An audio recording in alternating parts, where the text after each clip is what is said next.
بسم الله الرحمن الرحيم سلام على عباده الذين اصطفى سلام على المرسلين দাড়ি রাখা নবী করিম সাল্লাল্লাহু আলাইহি ওয়াসাল্লামের একটি গুরুত্বপূর্ণ সুন্নত।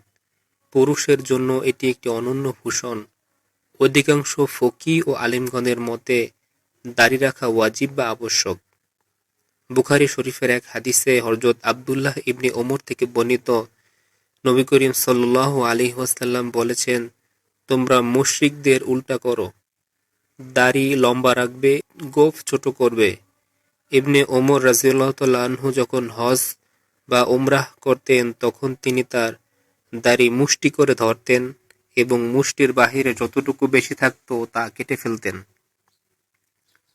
আলেমদের অভিমত, হানাফি, মালিকি, শাফি ও হাম্বলি এই চার মাযহাবের আলেমদের মতে দাড়ি কাটা বা কামানো নাজায়েজ। সুন্নত পরিমাণ হলো এক মুষ্টি পরিমাণ লম্বা রাখা। দাড়ি রাখা নবী করিম সাল্লাল্লাহু আলাইহি ওয়াসাল্লামের চেহারার সাথে মিল রাখার একটি অন্যতম মাধ্যম। এটি একজন মুমিনের পরিচয় বহন করে। দাড়িকে পুরুষের শৌর্য ও গাম্ভীর্যের প্রতীক হিসেবে গণ্য করা হয়। দাড়ি কেবল বাহ্যিক পরিবর্তন নয়, বরং এটি একজন মুসলমানকে মানসিকভাবেও আল্লাহ তাআলার আনুগত্যের কথা মনে করিয়ে দেয়। এটি অশ্লীলতা বা মন্দ কাজ থেকে বিরত থাকতে একজন ব্যক্তিকে পরোক্ষভাবে সাহায্য করে। ইবনে ওমর রাদিয়াল্লাহু তাআলা আনহু থেকে বর্ণিত, নবী করিম সাল্লাল্লাহু আলাইহি ওয়াসাল্লাম বলেছেন, যে ব্যক্তি বিজাতির সাদৃশ্য অবলম্বন করে সে তাদের দলভুক্ত হিসেবে গণ্য হবে। দাড়ি কামানো বিজাতিদের সংস্কৃতি। মৃত্যুর মতো চূড়ান্ত মুহূর্তে বিজাতিদের বেশ থাকা একজন মুসলমানের জন্য ঈমানের সাথে প্রস্থান করার পথে বাধা হতে পারে। দাড়ি কাটা বা কামানো একটি গুনাহে জারিয়া বা প্রবাহমান পাপ।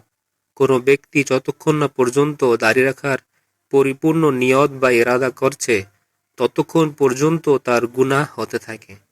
হঠাৎ মৃত্যু আসলে এই গুনাহ থেকে তওবা করার সুযোগ পাওয়া যায় না, আর যা আখিরাতের পাথেয়কে ভারী করে তোলে।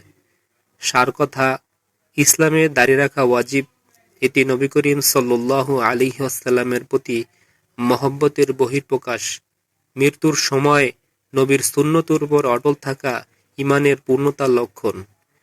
তাই সকল মুসলমান পুরুষ ভাইকে বলবো, মৃত্যুর সময় তো জানা নেই কখন চলে আসে, তাই মৃত্যুর পূর্বেই দাড়ি রাখি, নিজের চিরস্থায়ী পরকালীন জীবনের পাথেয়কে সঙ্গে রাখি।